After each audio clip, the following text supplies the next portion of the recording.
Do you know Van Damme, the epic split? Yeah, I Have think you seen everyone has seen this video. Yeah, this was not CGI. No, he did this. It's pretty cool. Wow. And here you can try out. You want to try? See how long you can come? Come on. You're seriously epic. Oh my God, no, I don't think I can go any. No, that's good.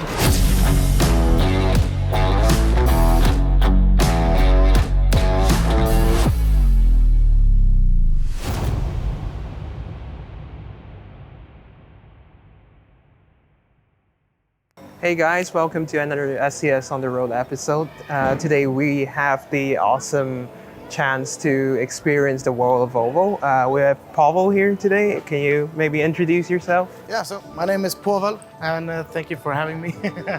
And we will do a guided tour. It's what I do here. I work as a guide for World of Volvo. So World of Volvo, it's brand new. It's our own experience center, which is shared by both Volvo Cars and Volvo Group. They started to build it in 2021, so it was a fairly fast project. And now we have this fantastic glulam beam structure, as you see. There is 2,200 of these glulam beams, which actually now makes it one of Europe's most complex glulam beam structures. The house is actually drawn by a Danish architectural firm called Henning Larsen. They actually draw around 150 different designs before they landed on this round structure, which gives a very welcoming feeling, I would say. It's a meeting place, and it's a brand experience center. So we want people to come here from both of the companies to come and work and have conferences and use the shared sort of areas where you can sit down here on the stone staircase here as well. So it's inspired by a Swedish concept called the Allemansrätten, which is the freedom to roam, basically. So the doors are open and anyone can come in here freely and enjoy the first floor and the second floor. To come in, use the Wi-Fi or read a book or have a meeting. Awesome. And then the only sort of paywall you can get to is the exhibition, which we will enter very soon. Okay. So we have here on the first floor, we have some of our, where the companies can display some of their sort of picked out vehicles. So we have Volvo Cars, and they rotate these vehicles all the time. Almost every week there's a new vehicle. And we have Volvo trucks here on the side, as you see there, which is the FH Electric. Do you know what FH stands for? Actually, no, not really. I think it'll be It's actually front high. Front high. Yeah, so we have the FM version as well, which is front medium. Right, that makes sense. So FL is at front low. Sure. Now you know. We have the PV60 here. And this one never moves. What year is this from? This is from 1946. This is owned by the Swedish king, Carl XVI, and he drives this actually once a year at a sort of a race in an island called Öland. And it was actually gifted to him by a lot of enthusiasts. And they gave it to him because he was turning 50, and he's born in 1946, the same year as the car was coming out. Okay, that makes So sense. yeah, that was the whole idea. This is the exhibition. This first area, as we walk through, focuses a lot about us, humans. And of course, we want to focus on some of Volvo's keywords, total, which is of course care and consideration about people, and of course safety. And we can test some different games that test your ability to drive safely, if you're, for example, distracted, or if you're in different states of mind, basically. So here you can see a interactive wall. And this avatar is here to, it follows your hands and your legs. This is to talk about that we all look different. We all have different bodies. Ooh. And that is very important to consider when we build vehicles. We have here a Volvo cabin, which children can jump into and have a good time and check out the steering wheel and some of the functions. It's just fun to press a lot of buttons. It's great. But this is to talk about, we all look different. Right. That's what we want to show there. That's why there's 2.9 billion ways to have your seat adjusted in a Volvo truck. Wow. And that is something that's very important for Volvo trucks, because if you get a comfortable driver, you also get a safe driver and a driver who can do his or her job for a long time. And of course, you can jump in there if you want to. Yeah. That's nice. Did you drive this as well? Not this one, only the FH. Okay, sure. Yeah. And I have a lot of them. Yeah, a lot of adjustment. Oh yeah. Yeah. So this is all the components that if you Of course, someone did the calculations, but if you would adjust it, you have your buttons here so you can adjust the, so you can lean better. And you can go forward and backwards. And all of these small, someone did the calculation, I don't know who, but, but it's still, if you combine them all, 2.9 billion ways, basically, to have your seat adjusted. Yeah, I think it's important that you get the vision you need, right? Yeah, of course. To make sure that you can see cars and people. Yeah. There in front of your truck. Yeah, of course, and also that if you're pretty high up, so this is also good to talk to children about how it looks when you say, would you see me if I would be standing here perfectly, if I would be a little bit shorter? Yeah, I can't see you now. You wouldn't, and that's something also. If you see that mirror you have there, yep, that is also there to so you can also see the front. Many people think it's only for parking, but it's also to see if there's obstacles ahead of you at any times. Yep, which is very important. And here is also, we have this, it's actually built for research, this part here. It's built by a sort of institution called VTI, which is translated to like the Road and Transportation Institution for Safety. And they built this bus simulator, which sort of drives forward and then it does a sudden braking. Oh. And we use this to speak to children about balance strategies. Yeah. Because if you ride a bus, it's not always you get a seat. Yep. And it's not always you get a seat with a safety belt as well. So of course you need to practice your balance if you go on, for example, city transports. Of course. We should try that out.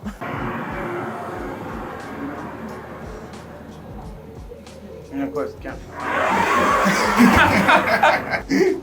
And of course for adults it can be easy, but if you're not prepared when it's going to happen, it can actually cause you to hit yourself on the metal beams. So it's, when you ride a bus, here are some 4 examples. That is the most common way that people use to stand. And here is also a very interesting station. It talks about, because for all of sort of the car industry, when you have crash tested vehicles, they have used a single size dummy. And this dummy has always been sort of in a, it's 180 tall and weighs 80 kilograms. Yeah. So Volvo covered sort of everyone, men, women, children, pregnant people and animals. They actually released this data for the public so everyone can use it because they want equal vehicles for all basically, and that's worldwide. Even if it's a competitive market, it's nice that we work for the same purpose. They want to make vehicles more safe for everyone. Yeah. And that's beautiful. So I guess that's why like Euro NCAP, when they test cars now, they have like child seats in the back and you need to child-sized dummies. Yeah, and you know, the first dummies that they made was very expensive, but you can't set a price on that really. But here is a game called Adventure in Distractville, and this game is testing your ability to be sort of drive while being distracted. Right. So you would have a passenger with you called Glenn. So Glenn is giving you sort of instructions, and he's also sort of like, oh, I hate this song. Can you turn down the volume? Or can you skip to the next song? Yeah. And that is to talk to people that it's very easy to be distracted. Right, right. Many of us travel with a phone. Yep. You should always have it on mute while you're driving because just a single notification can make you look away. Yeah. And that's very dangerous. A lot of accidents are actually caused by distractions. So this station here is called A Million More. And it's named A Million More because, as you know, Volvo invented the 3-point safety belt. Yeah. And now we estimate that it has saved over 1 million lives. And here in the speakers, you can hear a lot of stories from people who have been in accidents and survived with help of, for example, the safety belt. Right. When was the safety belt introduced? The 3-point? It was introduced in the Amazon as an addition in 1959. Here is a bus driver, and I actually met him. He was here at World of Volvo a couple of weeks ago. And he told me a story that he was in an accident. And so what happened, he's a bus driver and he was driving 45 children up to go skiing at a ski resort up north in Sweden. So he said to them, because it was winter times and it was snowing a lot, so he told them, please, it's important to me that you wear your safety belts. And he's actually obligated to tell them once that you should wear your safety belts. But it's very hard for him to, of course, guarantee that they have it on for a 6 hours drive. Yeah. And everyone is not reliable. And so he actually said it twice because he felt worried.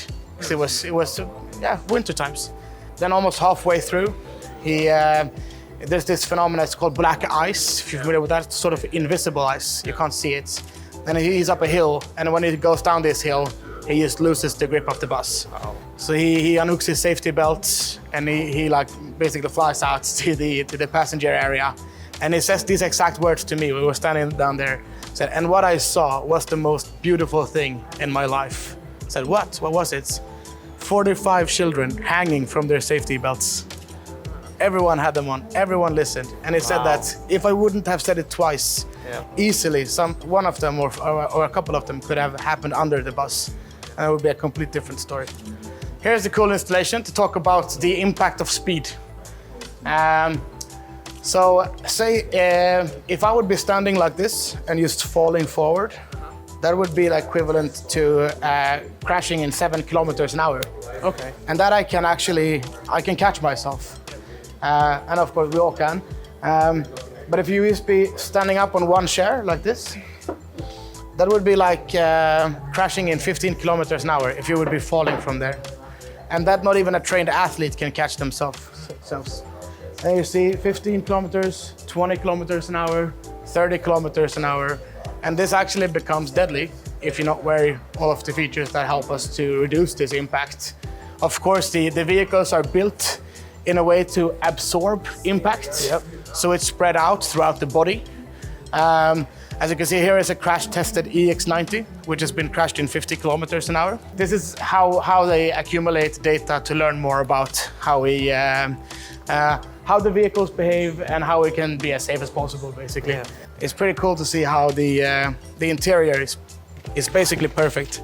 Wow. Yeah. And this is, of course, they do some markings inside to see how it withholds and nothing has moved the dashboard. Exactly, and that is what they actually, every time they change out a feature in the vehicle, they have to do sort of a new test to see if all the components behave as they should.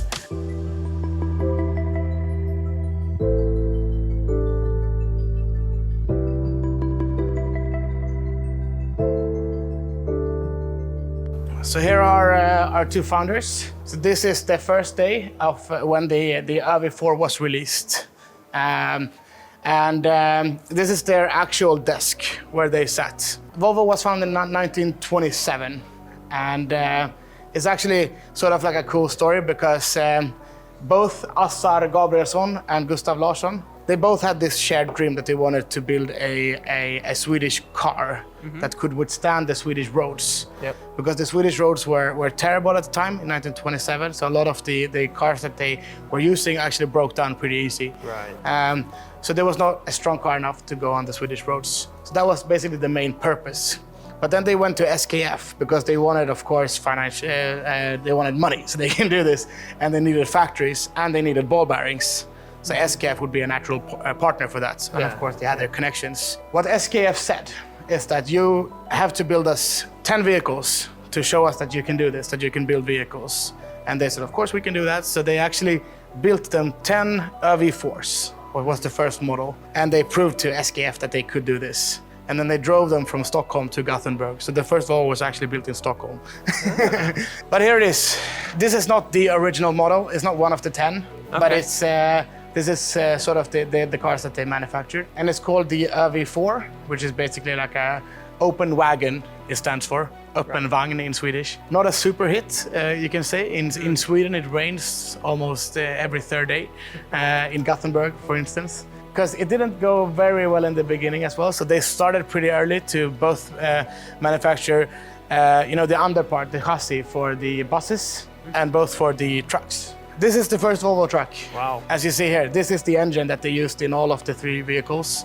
It's the RV4 engine, which is a 28 horsepower engine with four cylinders. And this worked perfectly for the car. Right. But when you would add on a little bit more weight, and then also a load of 1.5 ton, that didn't really do the trick. So they actually upgraded to a 6-cylinder engine pretty fast, which actually made it much better. If you want to, you can take a quick look inside. It's very simple. It's very clean. Yeah, and it's very clean, yes. This is also an interesting model. This is the Volvo Duet, and it's both designed for leisure and for working. So if you would pop down this back seat here, you can have 2 people sleeping, and you can have a lot of storage if you would. So many people use this as a work truck as well. So it's basically a truck and a car. I guess it's kind of popularized the station wagon. Yeah, exactly. Yeah, you said it. You guys have tractors too? Oh yeah, there's actually during the Second World War, they had rationings on a lot of the food production, and then sort of everything in an agricultural way throughout all of Europe. So then Volvo, you couldn't sell a car during the war because all of the fuel had to go to the military. Every third vehicle was driving on sort of generator gas. Right. It's like you burn wood in this. You see that gray sort of big thing? That was what they were running on. Here is the Volvo P1800, which is, I would say, one of our most iconic models because it's Volvo's first sport car. And this is actually a world record holding car. This specific one? This specific one has been driven 5 million kilometers. The same engine number, but of course they renovated it 3 times. Yeah. There you can see the Globetrotter cabin. This is the F10 model. F10. This is from 1984. Mm-hmm. Here, sort of in the 80s for Volvo Truck, they start to sort of rethink the cabin a little bit for it to become more comfortable for the driver. So, for example, they sort of wanted to make it a more darker cabin for them to sleep in, so they can get a better sleep. And of course, if you get a well-rested driver, you get a more safe driver. Yeah. And actually, I spoke with an elderly man that used to drive this. And he told me that, this was revolutionary when this came, because I could stand up putting on my pants in my cabin. You weren't able to do that before. And just that simple little thing to make it so much better for the driver. And of course, this is the FH16 Globetrotter. It's the production number 1. So this is the first one. First one? Yeah. Nice. Was this ever sold, or was it always with Volvo? No, this has always been with Volvo. Because since a couple of years ago, they have collected the first one and the last one produced of every model. Yeah, this is sort of what we call a wheel loader. One thing that's pretty cool with Volvo construction equipment is that if you just look at this, it's basically a reversed tractor. And also, if you would look at the dumper, it's just missing the front wheel. Yeah. Yeah, and this is pretty interesting because look at the dumper today. It looks identical. So imagine that they struck so good on the first try with this dumper, basically, that they are still produced in this way. And here's what I talked about earlier, the generator gas. You can burn a lot of different things in these, actually. Yeah. But I think I'm not really sure, but I know that they burnt a lot of wood during the time. And here you can try out the, do you know Van Damme, the epic split? Yeah, I think everyone has seen this video, yeah. Yeah, I mean, this is because he has this dynamic steering. This was not CGI. No, he did this. It's pretty cool. Wow. And here you can try out. You want to try? See how long you can come? Come on. You're seriously epic. Oh my God, no. I don't think I can go any. No, that's good. And here is the new FH Aero cabin. You can step inside if you want to. Yeah, so you can take the passenger seats. The driver's seat, sorry. And this is also nice because you're overviewing over World of Volvo's restaurant here. And this is because a lot of the food in our cities are transported with trucks. So this is the brand new one. And then you got the microwave, which is nice. And we talked about this IC technology and the I-shift. IC, which helps the truck to predict the road in front of it. We can help to switch the gearbox and to make it more smoother and more like eco-friendly drive, basically.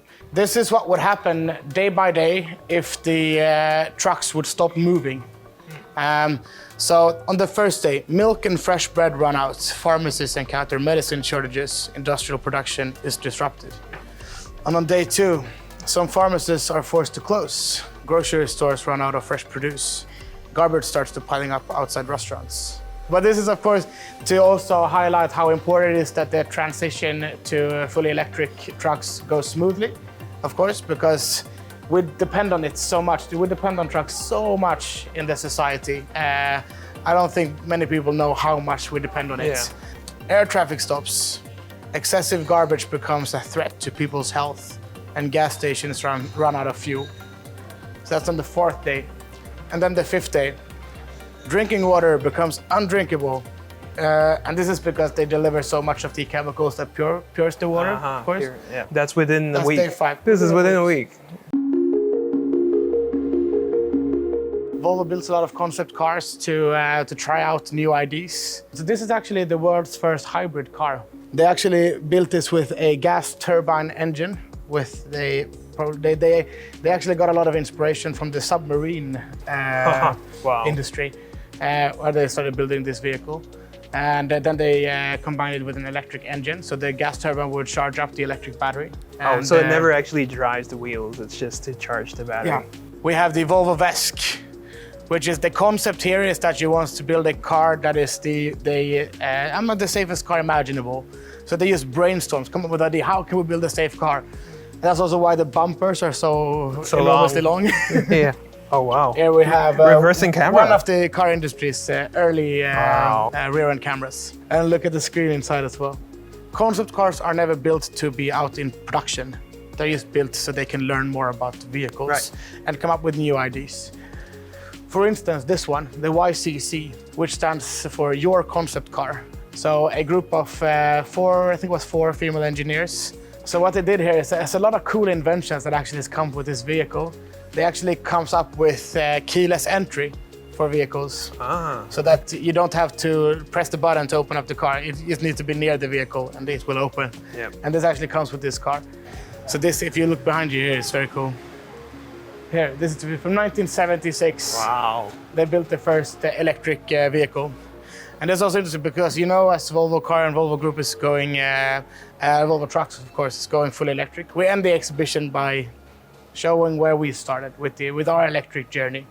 So here you can drive electric excavators. You can listen to the quiet sounds of Volvo Penta's electric engines. And you can be blown away in a wind tunnel, which tests how aerodynamic your face is.